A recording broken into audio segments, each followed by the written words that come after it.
Well, good afternoon, everybody. Just getting set up here. Thanks, everybody, for joining us again. It's 2 o'clock, and it's time for the COPEC Financial Wellness live streaming webcast. We got a great program today. We've got a guest, Rick Zwelling, who's an accredited financial counselor. Rick does a lot of work with clients with actual debt issues and budgeting and things like that. And so I'm real excited. Being in the financial world myself, I'm excited to have him join us and share some of his recommendations and expertise. As we get started here, I wanted to go ahead and go through a number of house cleaning issues to make sure that we have everybody aware of what the program is and what we're doing. So first and foremost, I wanted to get us to this this disclosure page. And let's see, there you go. So this here, because of COPEC, it's a 501c3 nonprofit organization that provides programming, education available to the community at no cost, and also no sales or marketing. As my company and several others are also leaders in the nonprofit and their own businesses, there are some potential conflicts of interest. So we wanted to make sure the disclosures are out there. And so take a moment and read these if you would. And I'll come back to you in about 30 seconds to make sure everybody has a chance to review those.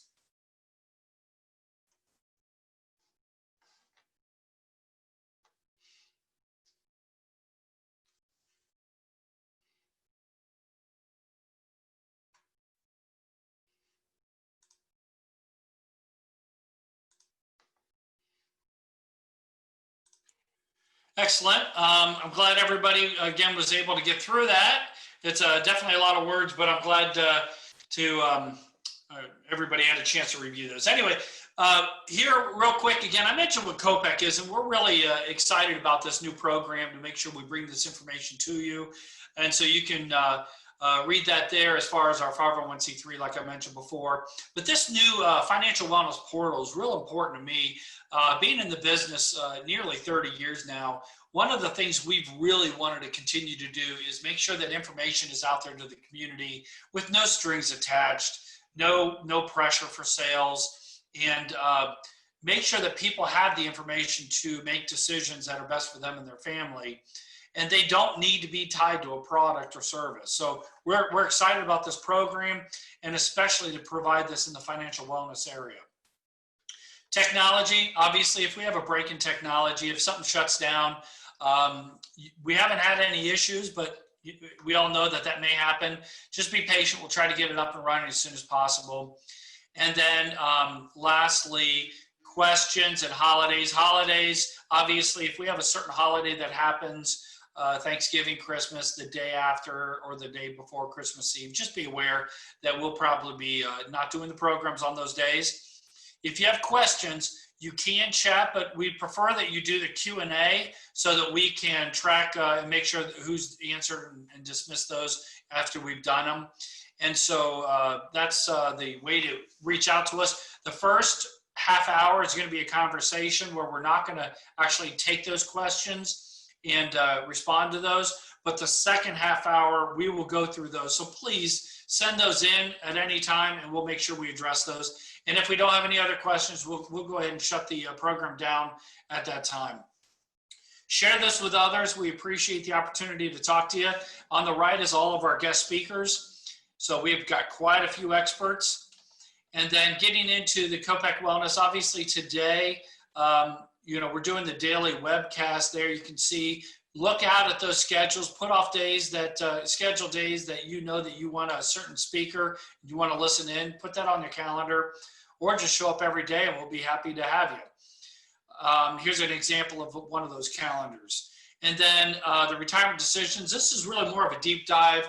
One of our financial goals that we have for everybody is obviously when can we become financially independent and transition to retirement, and how do we review those, all the different variables, and make sure that we're doing that right. And these programs are really tied towards that initiative. And then lastly, Financial Wellness Fridays. These are lecture series that we do every week at 11 o'clock on Friday. Just going through that tab, and you can listen in, and we've got a lot of different presentations this Friday, we're going to be doing retirement 10 years out. And that's a general retirement planning, kind of getting ready for that concept. And so if you do have other organizations that you want us to speak to, just let us know. And if you have personal questions and needs that are outside the realm of this type of format, just let us know. We'd be happy to answer any questions you have or send you in the right direction. So with no further ado, we'll go ahead and welcome Rick. And Rick's going to go ahead and join us here with this video. There you go. Rick, thank you so much for joining us. I'm excited to have you involved with the COPEC Daily Webcast. Tell us a little bit about yourself and your history and getting here today as a accredited financial consultant. Sure. Thanks, Jay. I'm excited to be here. So I have been an accredited financial counselor since 2014. I opened up my own practice end of last year. I don't do any investments. I don't offer any investment advice or insurance or anything like that. All I do is teach. I teach one-on-one coaching. Then I also do group classes. Like I tell Jay, I try and help make people financially healthy, and retirement strategies can try and help make people wealthy. So we kind of work hand in hand that way. And teaching is my absolute passion. And Jay and I spent 5 months at Retirement Strategies, and I learned a lot from that experience. So I've always enjoyed that very much. So what I want to talk about today is dealing with high interest debt. Real quick, just an interruption. I noticed here that we had the wrong topic up there today. We're not talking about QuickBooks for those that are looking at this PowerPoint. My apologies there. So in case you see that, unless you want to talk to us about QuickBooks today, Rick, I am not the right person for that. I guarantee you that. That was actually, we had Jill, our CPA, talk about that the other day, and that's my error of getting that fixed. So we're definitely not talking about QuickBooks here. Welcome to live TV. Yeah, so, there you go. First thing I want to cover is a couple of statistics I'll show. And I'm going to go back and forth between some PowerPoint and the picture. But some stats. Last year, the average interest rate on credit cards was 17%, highest in 2 decades. Interestingly, the reason for that is because there were people who have excellent credit and they're getting the rewards card. So those that don't have excellent credit are really taking it in the shorts and by paying extra high interest rates on their credit cards. And private label cards, 27%. Statistics show us that the average balance is around $8,000 for household for credit card debt. If you do the math, 17% times 8,000 divided by 12 monthly, people are paying on average over $100 a month on just interest for their credit cards. So the goal is really to reduce, if not eliminate, credit card debt. So there's different strategies. The first one is stop using credit cards. And I realize that is not necessarily the easiest thing to do. And I absolutely understand that. But if possible, if one can go to a cash budget, that is the way to start doing it. So again, if you have the cash, make the purchase. If you don't have the cash, don't make the purchase, and then work on paying down that debt. Again, that's not an easy one to do, but it is doable. And if you have that mindset of cash only, if you have the cash, do it, it helps bring a sense of mindfulness to how one is spending and one's spending habits. The next one is start paying it off. And there's different strategies to do that. One is called snowball. So what you do is if you have multiple credit cards, you can start with, say, the lowest balance. What you do is you pay the minimum on all your other credit card balances, pay the minimum, and then add any extra to the lowest balance. And what you do is you keep working that till you pay it off. And then once that's paid off, then you go to the next one, the next lowest balance, paying the minimum on all the other credit cards, and then pay that one off, because that's called snowball. Dave Ramsey uses it, but a lot of people do. So he didn't invent these things. Another strategy is what they call avalanche, which is you take the credit card that has the highest interest rate, pay the minimum balances on all the others, and attack that one. Because again, the highest interest rate, get that paid off, and then you go to the next highest interest rate. The third idea is to pay off the one with the highest payment amount. That way it frees up, once you get that paid off, it frees up the most cash. And then the fourth idea is what they call, Rick, real quick, are you sharing your screen? I am going to now. Excellent. So, and the next one is that they suggest is maybe one that has the most emotional baggage. If one, every month you get it, it just drives you nuts, pay that one off first. But here are the different 4 ideas of ways of attacking paying off and paying down and then paying off high interest credit cards. Snowball, lowest balance, avalanche, the one with the highest interest rate. The other one is pay off the one with the highest amount, or the one that has the most emotional baggage. So those are some different ideas that you can do. A third way is to transfer debt to the credit card that has the lowest interest rate. So there are promotions that come out like no interest for whatever, 12 months. So you can transfer debt to those low interest credit cards, again, with the intent of paying that off. Key there is to read the fine print. You want to make sure that sometimes they limit you on the amount of money that you can transfer over. You should also know if you don't make that, if you don't pay it off in time, what's the hit? So understand, read the fine print, know where you can get hurt, so that way you're going in with your eyes wide open. Hey, Rick, can I ask a question about this? When you work with people on budgeting and paying these off, and I know that we're talking about the actual act of paying it off, but some of these recommendations are regardless of what maybe your emergency fund is, whereas other ones, do you want to hold off until you make sure you have that like cash is king attitude where no matter what, you can still handle future potential issues that might come up, or is attack this thing right away on all fronts? Excellent point.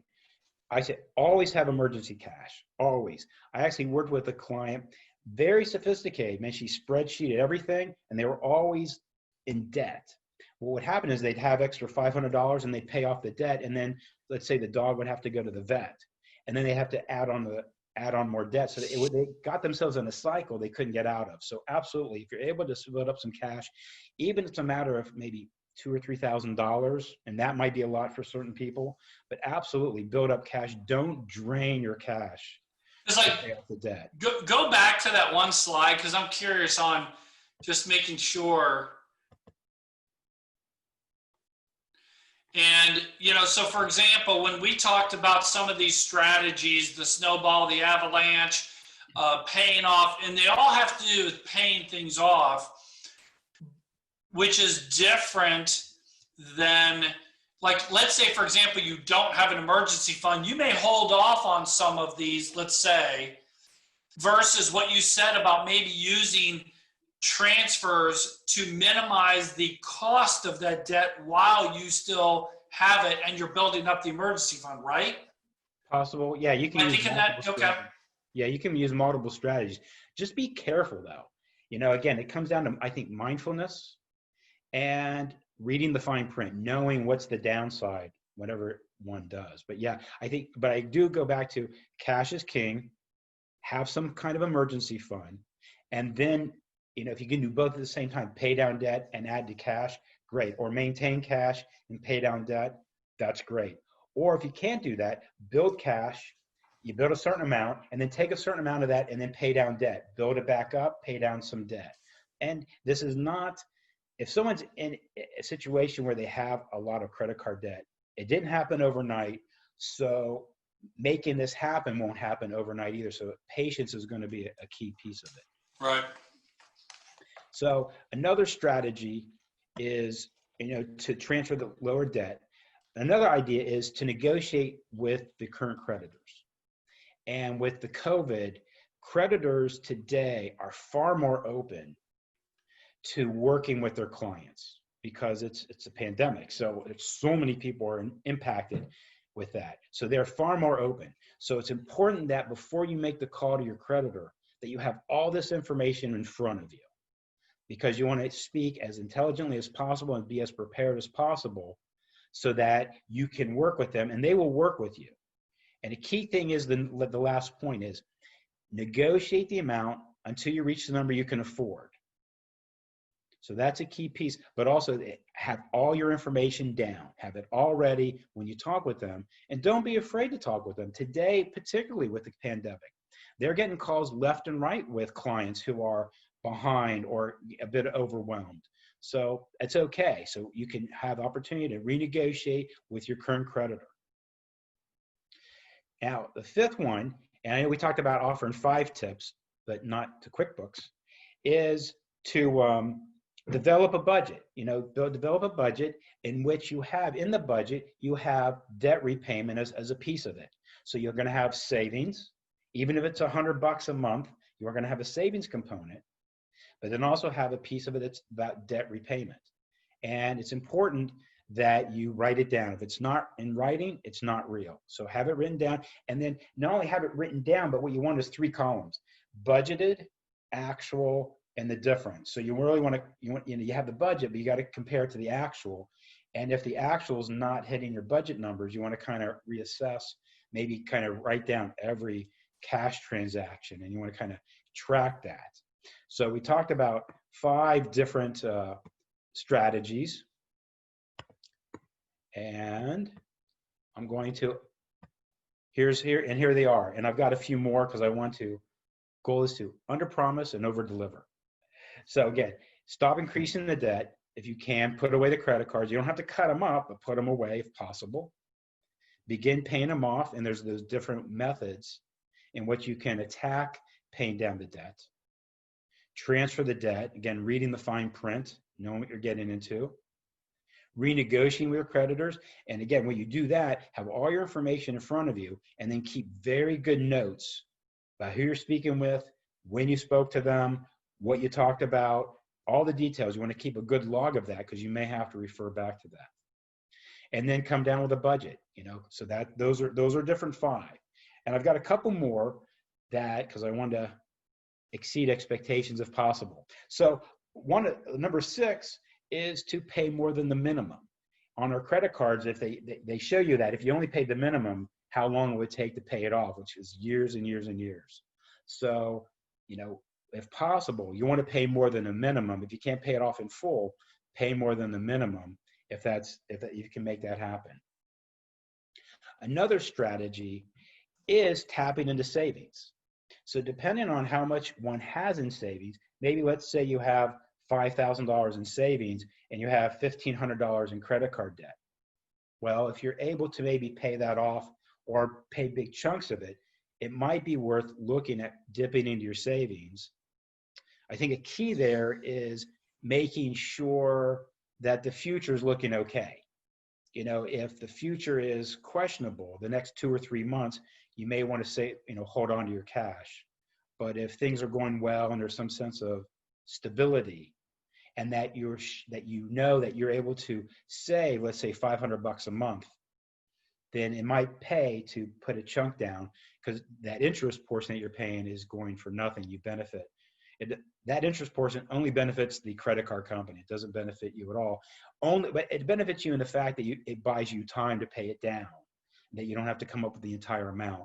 But other than that, you're not really benefiting from paying that high of interest.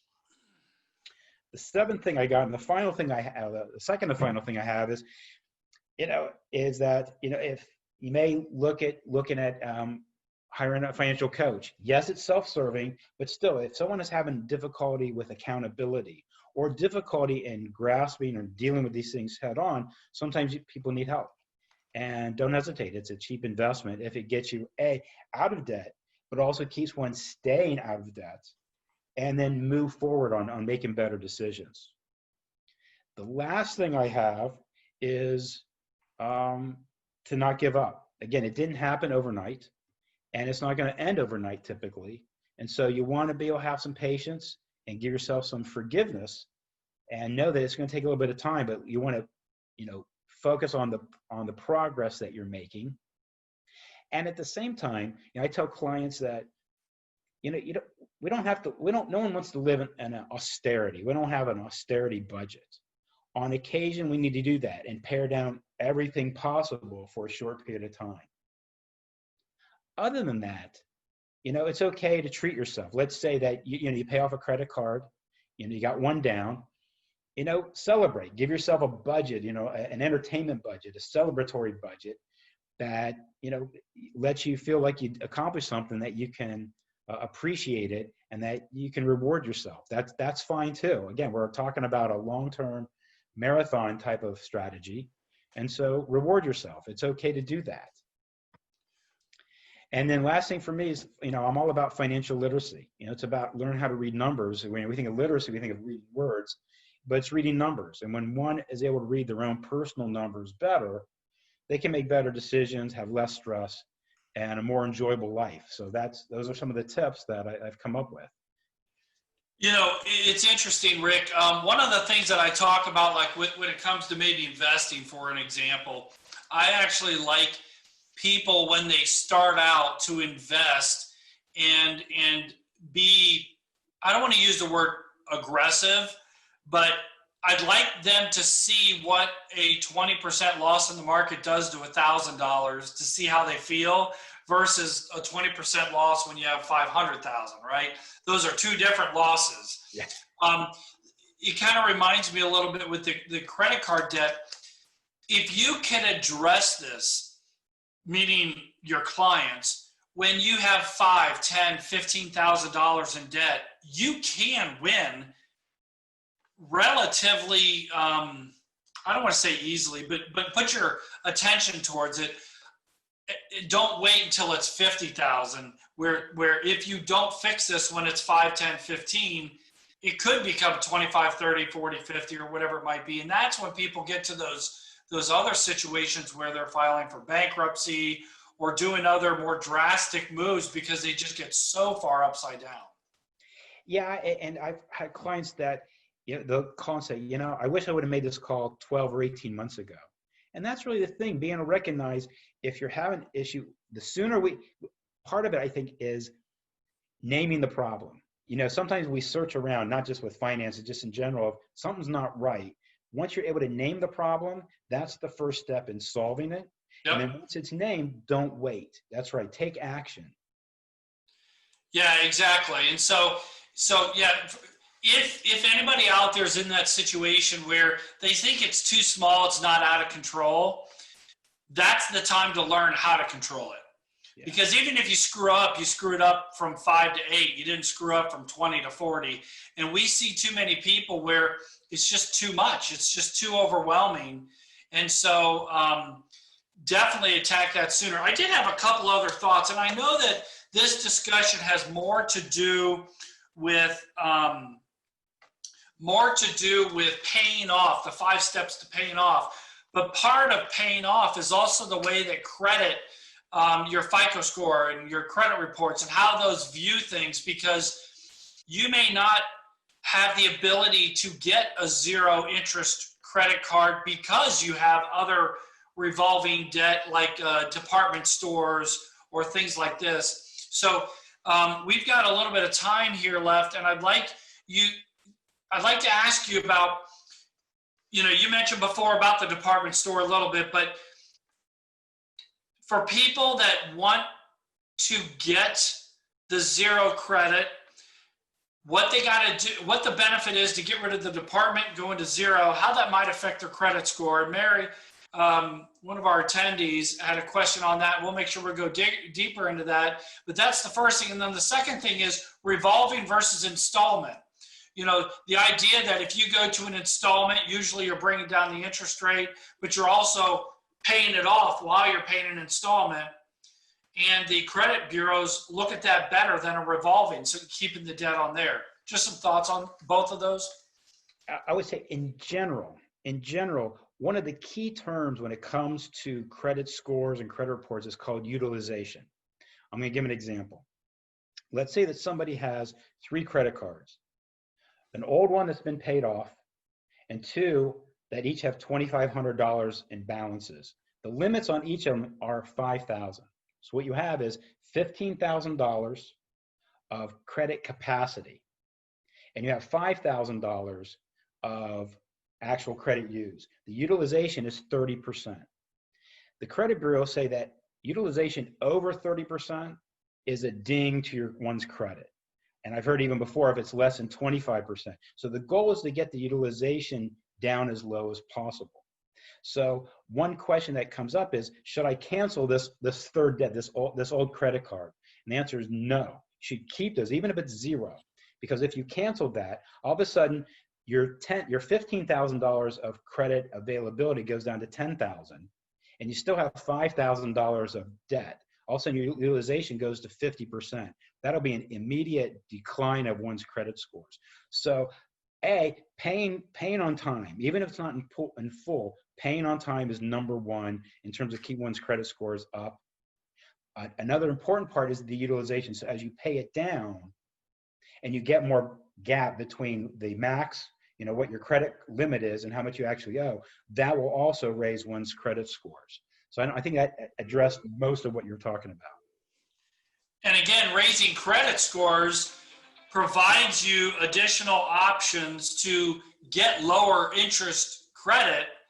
And so the point of this is not just paying it off, but like you said, while you're paying it off, instead of paying 23%, while you're paying off this other one, it'd be kind of nice for that 23 to go down to 8 or 10 or 5 or whatever that is, so that that money you save by having better credit can actually help you pay it off faster. Absolutely. I actually created a slide that showed if someone bought like a $40,000 truck, the difference in interest rate of excellent credit versus mediocre credit. And people are paying, if you have mediocre credit, you're paying like 300% more interest than someone who's got excellent credit. Another thing I counsel people is that if someone makes $35,000 a year and someone makes $350,000 a year, if they both have 800 credit scores, you can go in and demand the exact same interest rate. Now, of course, you can't get the same kind of purchase, but the interest rate should not vary because it's all about the credit scores. It doesn't matter how much you make. Right. What I like about this part, though, is that they both should be moving at the same time. While you're working these off, you also want to look at whatever's left over and see how you can minimize those not just checking your credit report, making sure there's not errors and those types of things, but trying to minimize the interest you're paying on that temporarily until you can address that and get it paid off. 100%. Absolutely. Because more of your payments going to principal as opposed to interest. Right. Rick, we have some questions here, and we'll get to that in the Q&A session. I'm going to go ahead and share the screen again and make sure that, and while you were talking, I was able to put the heading back up here. I'm all about making sure that we've got accurate information out there.